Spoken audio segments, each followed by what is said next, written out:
Hi, welcome to Courageous Questions with Peggy Oliveira. Today's question comes from Lisa, and she shared with me a little bit about an experience with a therapist. And she said, "My therapist says things at times that make me feel worse. How do I know if it's time to find somebody else?" This is a really important question, I think, because so many people, when you find somebody to help you in this process of healing, it's scary. And because it is so scary, an unsettling feeling, and there's so much vulnerability in it, it can really cause you to feel uncomfortable.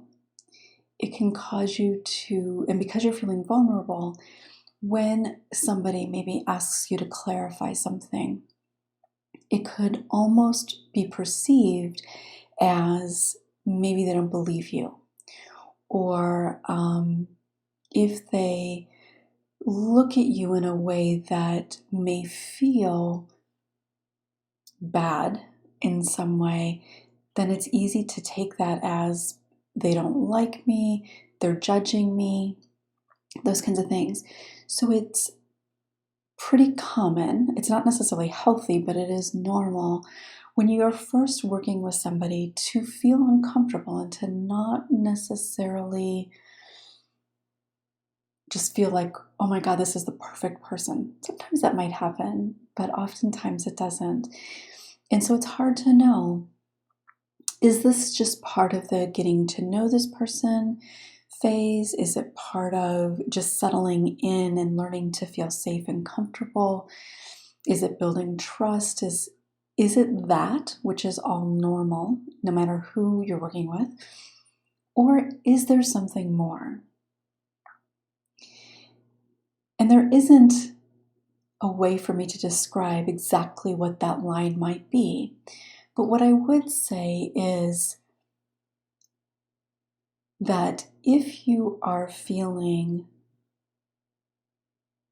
uncomfortable in regards to how your therapist or mentor talks with you about things, if they say things that just really don't sit well with you, I think it's important to pay attention to that and to honor that. Now, I'm not suggesting that if somebody tries to talk to you about how, I'm trying to think of an example. Like if somebody says to you, I'm not sure that's really what's going on, for example, which I don't know that that's necessarily the way that anybody would say that, but like maybe there's kind of getting at the idea that there's more going on than just what you're expressing. That might feel uncomfortable, but it's not necessarily a bad thing. The uncomfortable part comes from maybe you don't want to go any further. Maybe you don't want to go any deeper. But it doesn't necessarily mean that the person is doing something wrong, because part of their role is to get you to go deeper. So there's that piece that can feel uncomfortable. But if a client or if a therapist or mentor says to you, oh, that shouldn't bother you, or you just need to do this and then you'll feel better, or why did you do that, in that kind of tone, not, I wonder why you made that decision. See, there's a difference. Now, it may feel similar, but there is a difference. So ultimately, honoring how it feels to you, and then just checking in with yourself and thinking, is this something that maybe is just bringing up some discomfort for me? Am I resisting leaning into this relationship? Or do you recognize that there's kind of a theme that you tend to feel unsettled when you leave? That things kind of like you're questioning yourself a lot when you leave. Do you just physically feel uncomfortable in this space? Is there something happening that doesn't feel okay?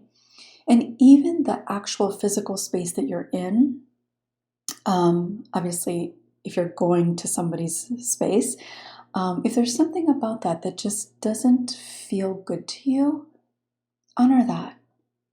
Whether it seems to make sense or not, it's important to honor that, because if you don't, first of all, you're not kind of trusting yourself, which is a whole other issue that you have to work on in healing.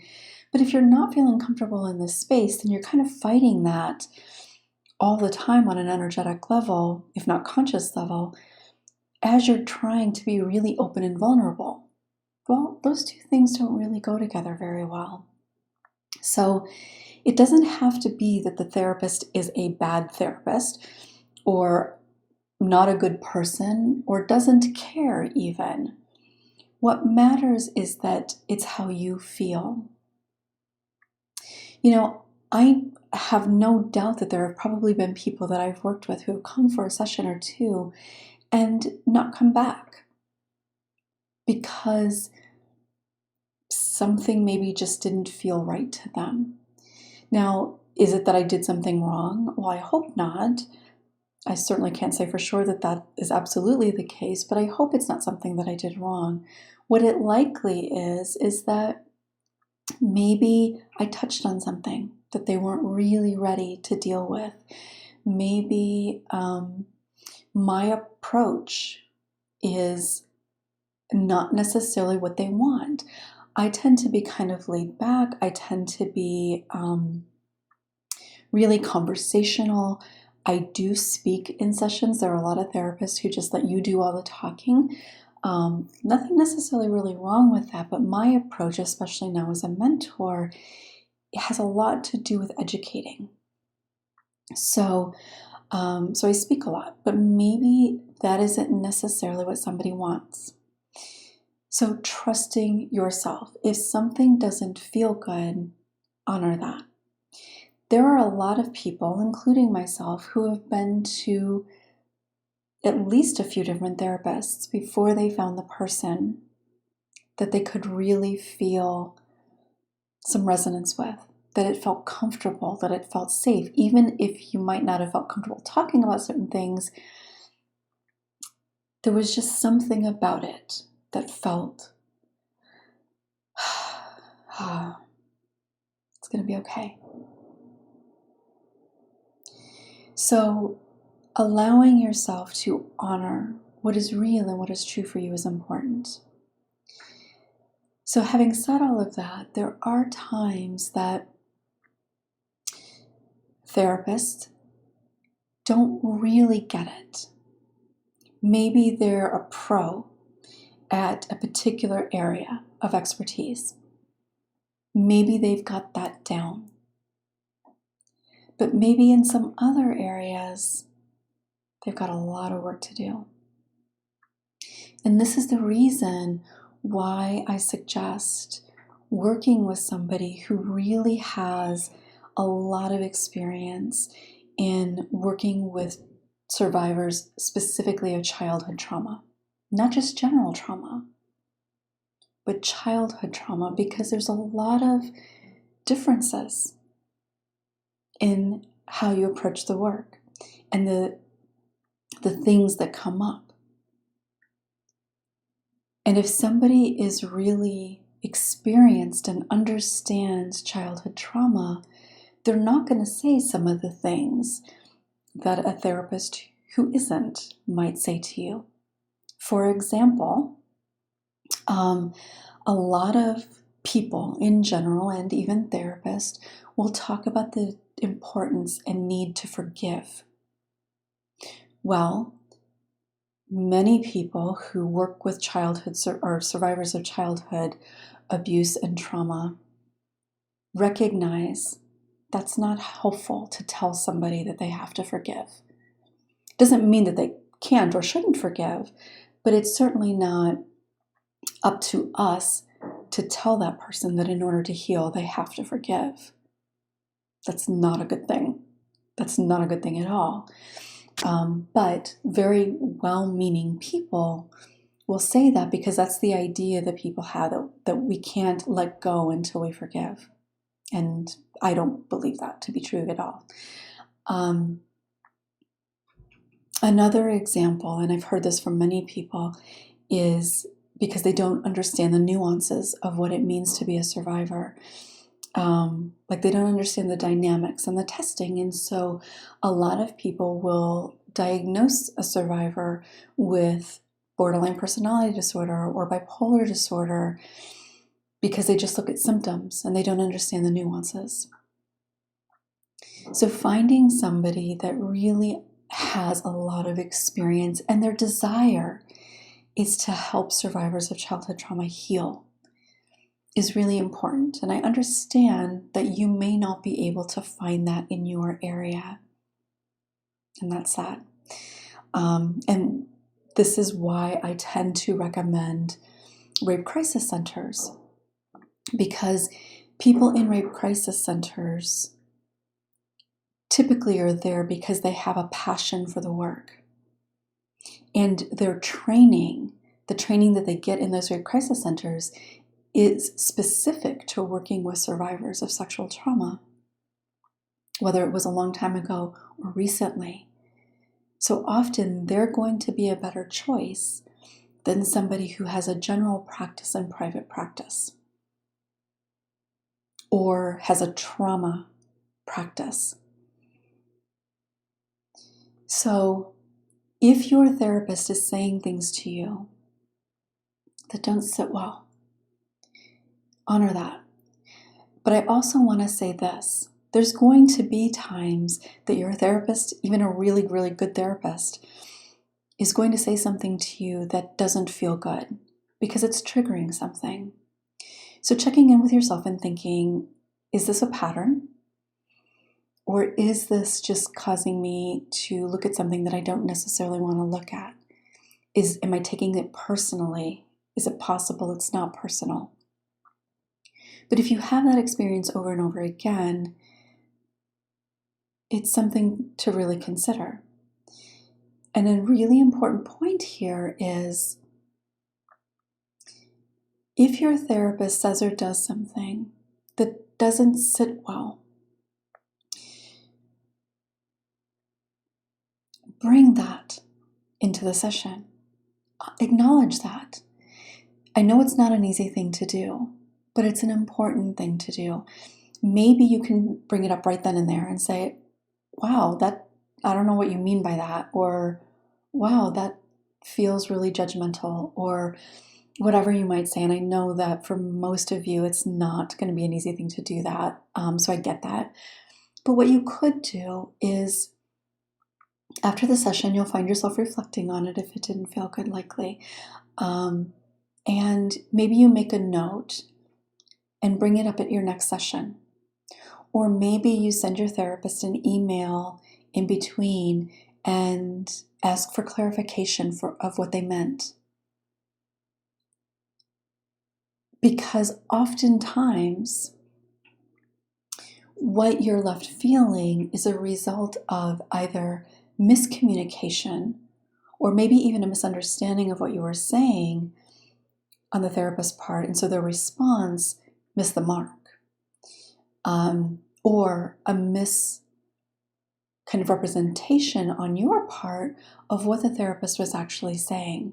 And we all tend to do that quite often, whether we take it personally or just because we anticipate somebody might judge us, we might hear what they're saying to us as a judgment when it really wasn't. So being able to ask about those things or bring those things up can be really helpful. I know when I start working with somebody, I will actually have a conversation about that. I will let that person know that if we work together long enough, and that might be a few sessions or it could be months, that there's going to be a time that I say something that just doesn't land very well. Maybe it makes them angry, maybe it makes them or leaves them feeling hurt or judged, confused, that something is likely going to happen or be said that leaves them just kind of not feeling so great. And to please, please, please bring that to me. to let me know what that was, because most times it is a miscommunication or misunderstanding. We're human, and sometimes we get things wrong. And if you can bring that to us, we can make it right. If you don't bring it to us and you just sit with it and feel badly about it, then that's what you're left with. And if there's a time that you bring something to a therapist and say, this is how I felt when you said this. Can you explain to me what you meant? Or even just saying, this is what I felt. Your therapist should feel really honored, actually, that you've brought that to them, because that's not an easy thing to do. It means that you feel safe enough to be able to do that you're taking a huge risk in doing that. So your therapist should feel honored that you've been able to do that and really open enough to hear it and then be able to have a conversation about it. And if that isn't how they respond, I think that that's a pretty good indicator.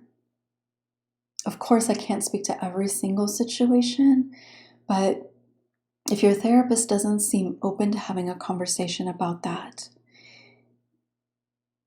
I do think that that's a pretty significant thing to pay attention to and think, okay, maybe it's time to move on. And I know for many people, the idea of moving on is just so hard. To start over again, to share all those things again with somebody else. Like, it just feels like, no, I don't want to do that. I'd just rather stick it out here.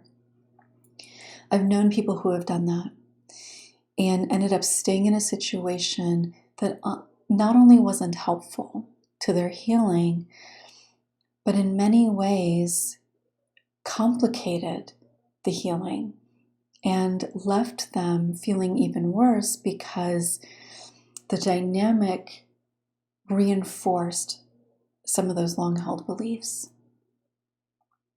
So, trust yourself. Notice, what is your gut saying? Not your head necessarily, because we get caught up in our thoughts and we tend to take things personally. So not just listening to the thoughts in our head, but how does it feel? Even if you might feel like it was a really hard session, did you feel held? Did you feel supported? Do you feel like you matter? If so, then talk to your therapist about how bad of a session, or how, not bad necessarily, but how difficult of a session it may have been. Process that together. But if your gut keeps telling you that something isn't right, honor that. Even once I was in private practice, I went to a therapist once who,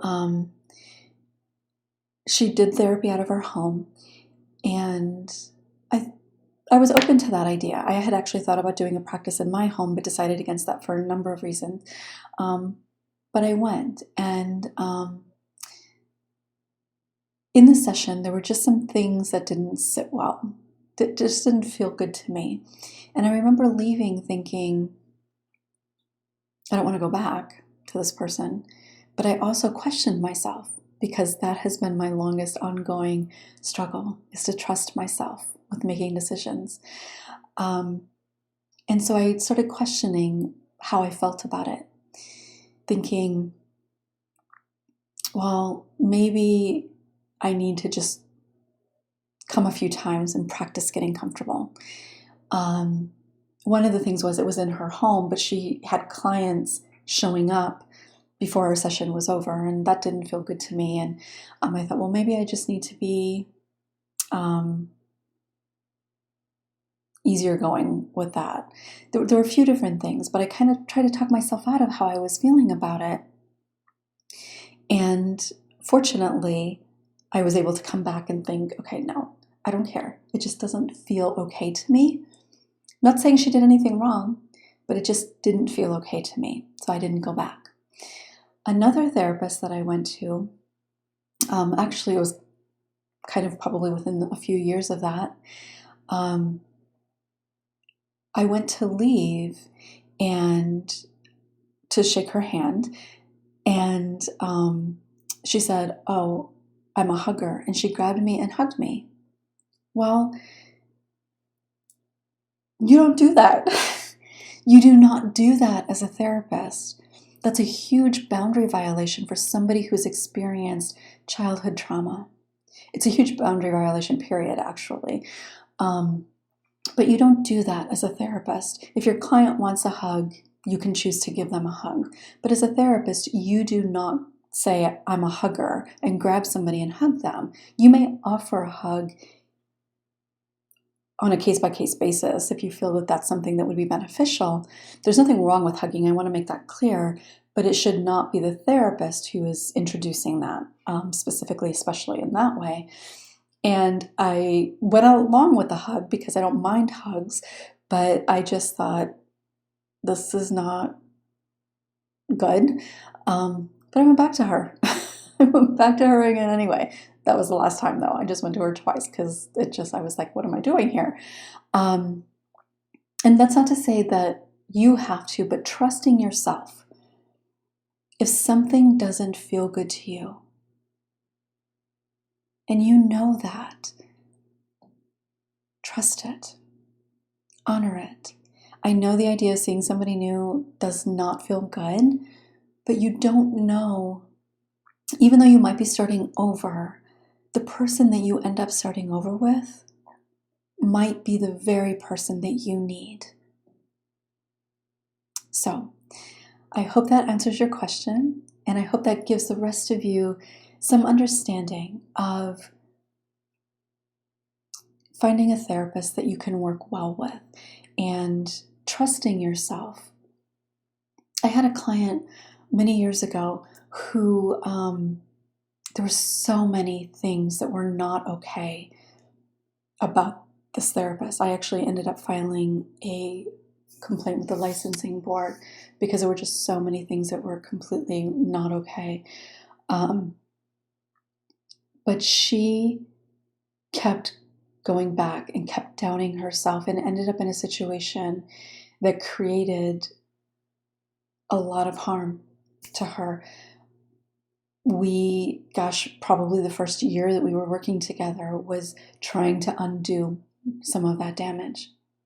So, and she knew all those red flags were there, but she didn't trust herself. She thought that she was just being too structured, that she needed to let the person in a little bit more, that she just needed to get over her issues or whatever. She kept trying to talk herself out of what her gut was telling her all along.